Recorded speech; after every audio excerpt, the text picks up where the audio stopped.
கல்லூர் பெருமனம் வேண்டா கழுமலம் பல்லூர் பெருமனம் பாட்டுமையாய்த்தில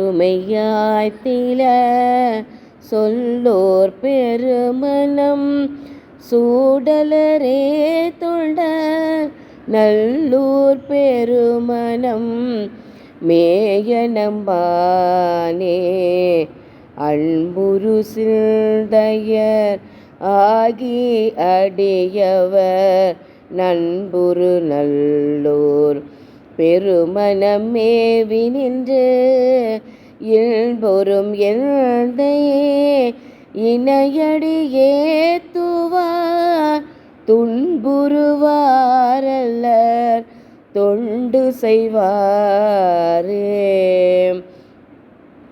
நறும்பொழில் காழியுள் ஞான சம்பந்தல் பெரும்பத நல்லூர் பெருமனத்தானை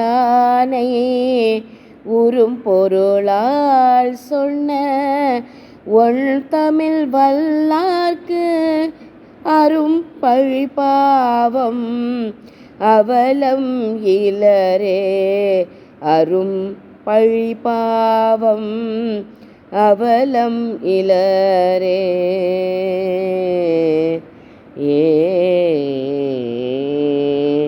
திருச்சிற்றம்பலம்.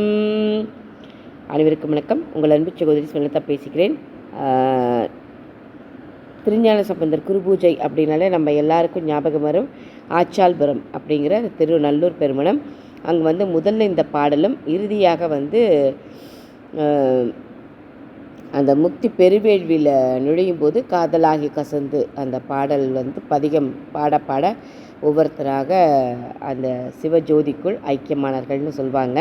அந்த ஆச்சால்புரத்தில் திருஞான சம்பந்தருடைய அபிடேகம், அலங்காரம் மற்றும் அந்த வெள்ளி பல்லாக்கில் அற்புதமாக அலங்காரம் பண்ணி இருக்கும் நிகழ்வு மற்றும் அவருடைய திருமண கோலம், அதுக்கப்புறம் ஒவ்வொருவராக அதில் ஐக்கிய நிகழ்வு ஆகும். அந்த நிகழ்வு அனைத்தையும் நம்ம இந்த ஆச்சால்புரத்தில் நடந்த நிகழ்வோட ஒரு நிழல் பதிவை நாம் பார்க்கவிருக்கிறோம்.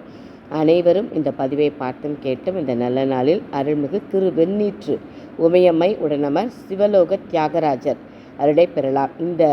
ஏன் இந்த அம்மாவுக்கு திரு வெண்ணீற்று உமையம்மை அப்படின்னு வந்துச்சுன்னா, திருஞான சம்பந்தருடைய கல்யாணத்துக்கு வந்திருந்த அனைவருக்கும் அந்த இறைவியே திருநீர் கொடுத்தாங்களாம். எல்லாத்துக்கும் வந்தவங்க எல்லாருக்கும் நம்ம வரவேற்போம் இல்லைங்களா, வரவேற்று சந்தனம் குங்குமம் இதெல்லாம் கொடுப்போம் இல்லைங்களா, அது மாதிரி திருஞான சம்பந்தருடைய திருமணத்துக்கு வந்திருந்த அனைவருக்கும் அம்மையே திருவெண்ணீர் அளித்தார்களாம். அதனால் அந்த அம்மைக்கு பேர் திருவெண்ணீற்று உமையம்மைன்னு பேர். இந்த நல்ல நாளில் நாமும் அம்மையை கண்டுகளித்து அம்மையின் அருளை பெறலாம் என்று முறைப்படியில் உங்கள் அன்பு சகோதரி சுவர்ணலதா. திருச்சிற்றம்பலம்.